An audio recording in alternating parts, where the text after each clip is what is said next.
The Battle of the Chesapeake, when the French took the wheel and the British lost their grip. Picture this. It's September 5th, 1781. The Chesapeake Bay is about to host the most epic naval showdown of the American Revolution.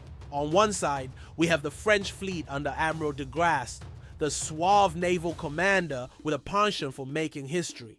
On the other, the British Royal Navy led by Admiral Thomas Graves, whose name would soon become synonymous with "oops, my bad." What follows is a swirling cocktail of cannon fire, tactical genius, and British egos sinking faster than their ships. To set the stage, we need to rewind to the summer of 1781. The British were feeling the heat in the colonies. General Cornwallis had marched his army into Yorktown, Virginia, thinking, this looks like a great place to regroup. Spoiler alert, it wasn't. Meanwhile, George Washington and the French commander Rochambeau were scheming like master chess players. The plan? Trap Cornwallis in Yorktown with the help of the French Navy, which would blockade the Chesapeake Bay. But here's the twist. The French fleet, fresh from kicking Spanish tails in the Caribbean, had to outmaneuver the British Royal Navy to pull this off. Enter Admiral François Joseph Paul, the Count of Grasse.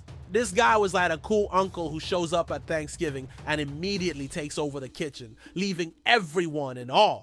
De Grasse set sail for the Chesapeake with 24 ships of the line, and a single go showed the British who's boss. Three main characters that were involved: Admiral de Grasse, the French mastermind. Think of him as a mix between James Bond and Captain Jack Sparrow, minus the rum but with all the flair. Admiral Thomas Graves, the British commander who, bless his heart, thought his outdated tactics would work against the French. Spoiler, they did. Cornwallis, the British general stuck in Yorktown, slowly realizing he's the guy who brought a fork to a soup party. As the French fleet anchored in the Chesapeake, the British Royal Navy, led by Graves, sailed in with 19 ships of the line. Graves was ready to rumble, or so he thought. What he wasn't ready for was de Grasse's tactical brilliance, and let's be real, some serious French sass. The fleets lined up, and cannon fire erupted like it was the 4th of July. The French ships, sleek and agile, moved like synchronized swimmers, while the British fleet floundered like a group of toddlers in a water balloon fight. Graves made a critical mistake of sticking to rigid, outdated formations. Meanwhile, de Grasse played it loose and fast, adapting to every twist and turn.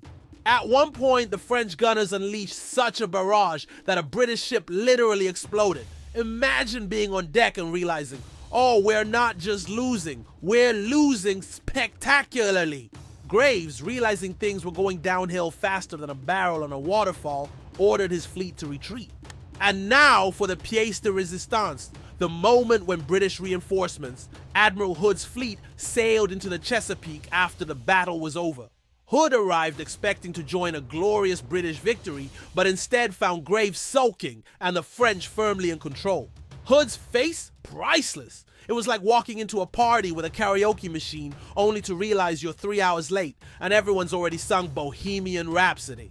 The French victory and the Battle of the Chesapeake was a game changer. With the bay blockaded, Cornwallis was trapped in Yorktown with no hope of reinforcements or escape. Washington and Rochambeau swooped in, and within weeks Cornwallis was forced to surrender. The British loss at Yorktown effectively ended the Revolutionary War, proving that even the mightiest empire could be brought low by a mix of French finesse and a little bit of luck. De Grasse became a hero, and Graves, well, let's just say his name didn't end up in many baby books. The Battle of the Chesapeake wasn't just a naval engagement, it was a turning point in history wrapped in a comedy of errors. It proved that sometimes victory doesn't just come from strength, it comes from outsmarting your opponent and occasionally making them look really, really bad. So the next time someone says naval battles aren't exciting, just point them to the Chesapeake and say, "Hold my cannonball."